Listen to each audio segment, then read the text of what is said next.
Vacant plots of land in Greenwood Park are fast becoming a breeding ground for rodents and other disease-bearing animals. Residents in the area said they are fed up with their complaints not being taken seriously by the municipality or the ward councillor. Bushes are overgrown and residents feel this is now becoming a security risk. The grass and bushes in the area have not been cut properly, and residents said responsibility keeps being pushed from one sector to another.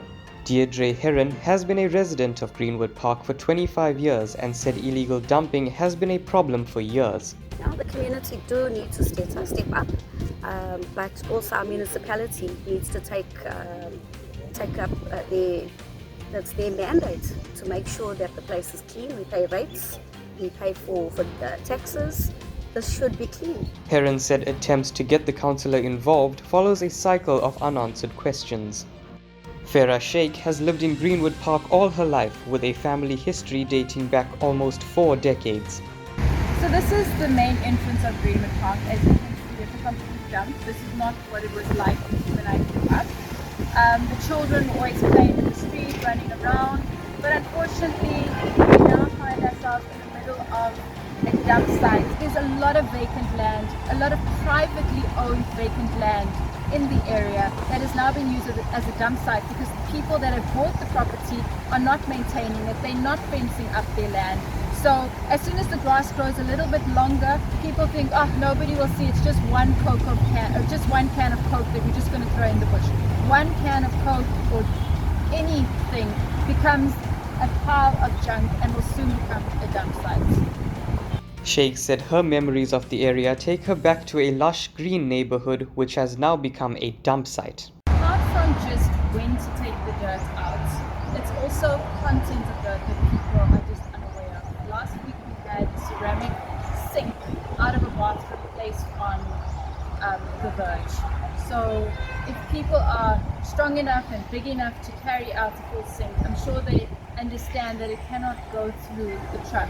So the responsibility is not solely on DSW, it's partially the residents, it's partially the vagrants, and it's our leadership.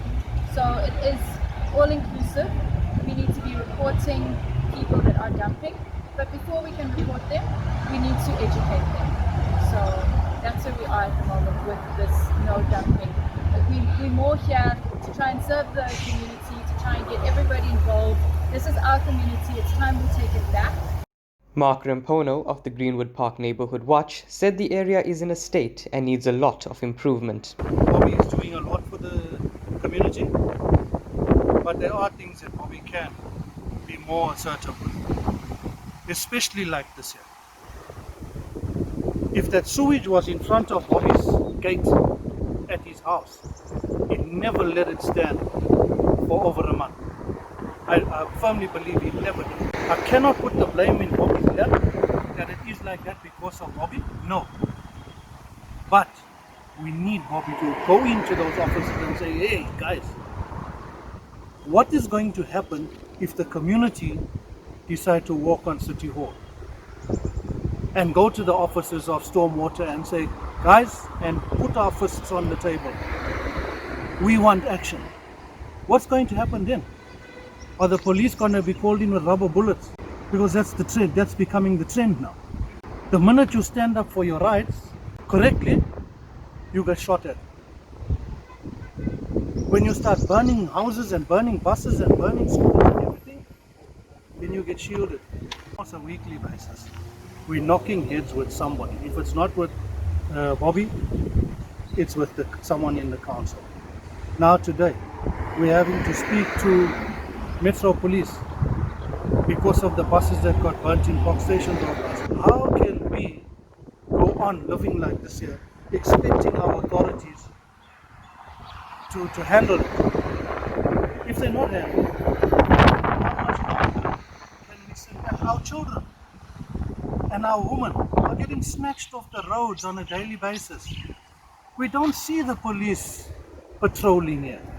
Dr. Bobby Maharaj, councillor of Ward 34, said as far as crime is concerned, it is not the responsibility of the ward councillor, but believes he goes beyond the call of duty to mend the community's ailments.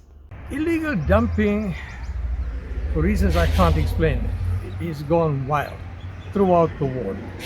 A few weeks ago, I was in Greenwood Park on a Saturday afternoon at a meeting, and this was brought to my attention. I addressed it immediately. The very next day, the Parks Department acted.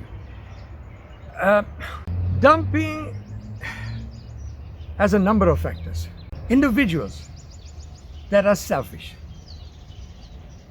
I'm not only talking about businesses that send their trucks into an area, and that's what happened at Greenwood Park. They were dropping off truckloads of stuff. Excuse me. But also the residents.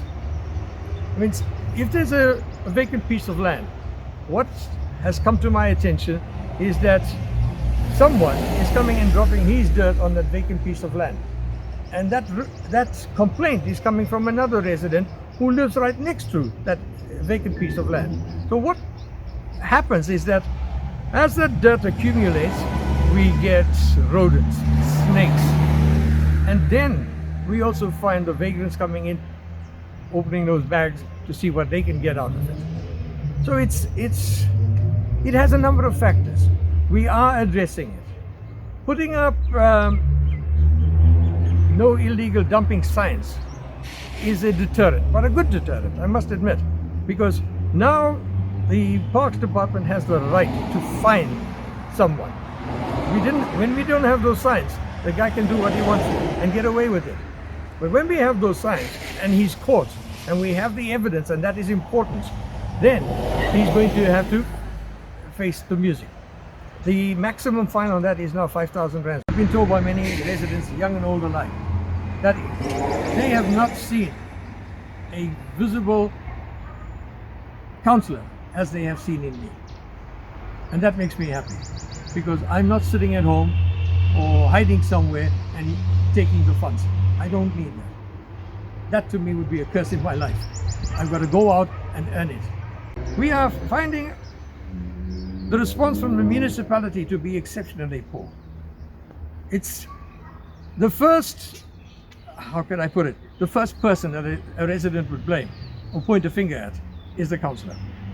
But the resident must understand that there are councillors that go and do their work, many of them.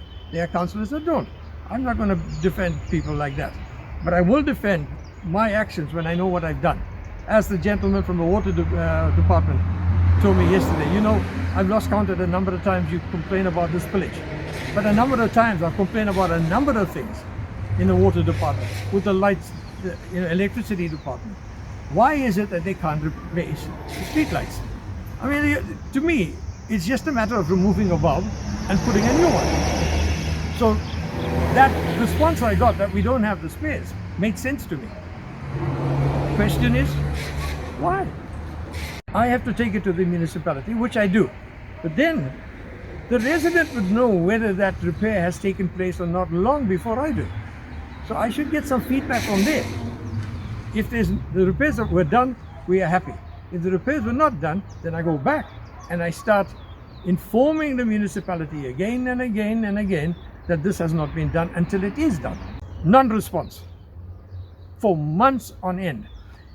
If you go further down Krisani Road, I'm looking at when you come off the N2, right? You pass Rinaldo, you would find that from Rinaldo onwards, the street lights are not working. On both sides of the road, they are just not working. That has been reported by myself, my colleagues on both sides of the road, and we have not had any response. The lack of brightness on a road, a residential road, has lent itself towards an increase in crime, because criminals use the darkness to break into people's homes. Criminals use the darkness, we've been talking about kidnapping, to drag kids into cars. We can't allow that to happen, but it is happening. Crime, I was told when I became a councillor, is not the responsibility of a ward councillor. But there are times when I must forget that I'm a ward councillor and remember that I'm a human being. And when that hits me, then I step in. I've done, I think, quite a bit of work in the crime area, talking to SAPs, talking to Metro Police, trying to get them involved in what we are doing and what we need from them. Certain successes, yes, others failures, because we don't get Metro Police, for example, pitching to a meeting. Okay? But also the fact is, when a meeting is called to address certain specific crime issues, such as the taxis a few months ago, excuse me, and now we have this kidnapping. When the community doesn't come to a meeting, you feel disappointed. It's not only me. I did have a meeting to address the taxi issue, having spoken to SAPS and Metro. But what transpired? Handful of people. And there was disappointment in those residents that did attend the meeting.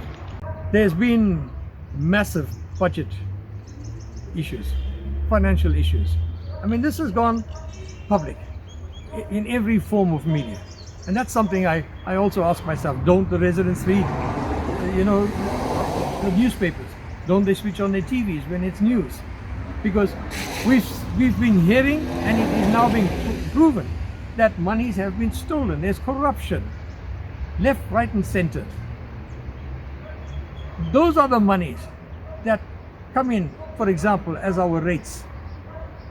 The rates funds should be used to replace bulbs, to ensure that there's brightness, to be used to fill those holes so that the road is not, a road of potholes. It's crucial that we use the money in the right places. We create budgets at municipal level, but are they being used in the proper way? The answer that I'm getting is no. I come, as I told you, from a management background. Financial management was one of the areas that I found very interesting. But we do that as simple human beings. We know we earn a certain salary, and we know we must spend within that earning. When we start spending beyond that earning, we find ourselves in trouble. But when that money is removed and no one knows where it's gone for a period of time, that creates a different kind of problem. We are in a municipality that has been proven to be corrupt, that has been proven that there's been a whole lot of thieves, people have been stealing money.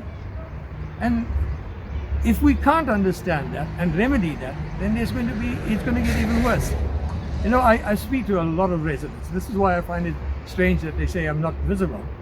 And many of them are telling me, is it worth the while staying in this country? I mean, we at this age can't leave, but our children can leave. And as much as we don't want them to go, we do want them to have a good life. And any parent will see it that way. But the root of the problem, let's not address, or how can I say, we've got to address not the symptoms, but the cause. Let's address the cause. Let's find out where's the money gone to. The symptoms, we will address that. There is no two ways about it. But we can only do that if we have a clean municipality. And I mean clean in every sense of the word. Financially, from a management point of view, stop jobs for pals, because the pals might not be qualified to do the job. Plumbing as an example. We've got to bring this to an end. It has to come to an end if this city wants to survive. We are saying now that there's big businesses coming into the municipality, and I'm saying thank you God. Why? Because thousands of people that have no work will probably be able to get some work. Our stats tell us that there's only 14.1 million South Africans working. 14.1 in a population that exceeds 60 million. But I've learned something from a very young age. You can't please everyone. If I could do that, I would be the perfect man. I'm not. I'm far from being perfect. But what I do know is, I know how to get my job done. I am in a new job. It's my first term of office. I've had quite a few good years, and suddenly things have changed. But the change, I believe, is due to the fact that the municipality is not doing its work. if the municipality saw to lights, saw to roads, no one is going to complain. They are going to be quite happy with what's happening. But at this stage, I don't blame them being unhappy. I do not, because I don't want to wait 6 months before a pothole is filled. My honest opinion, I have been performing. And I've been performing in one of the most volatile wards, if not the most volatile. We have 14 informal settlements. 14, not one, 14. And I have to attend to that. We have almost an equal number of rate-paying residents. They have their problems. My point is, when you have a problem, make contact, do it the proper way, so that we can speed up the work. I don't want to find a resident coming back to me 2 or 3 times to tell me, Bobby, this still has not been done. But the unfortunate thing is, that is happening. I report it on their behalf. I even send them the notification that it has been reported. And, excuse me, what more can I do? You can replace me, fine. But is there going to be any difference? No, there's not going to be any difference. Lloyd Govinsamy for Tabloid TV News in Greenwood Park.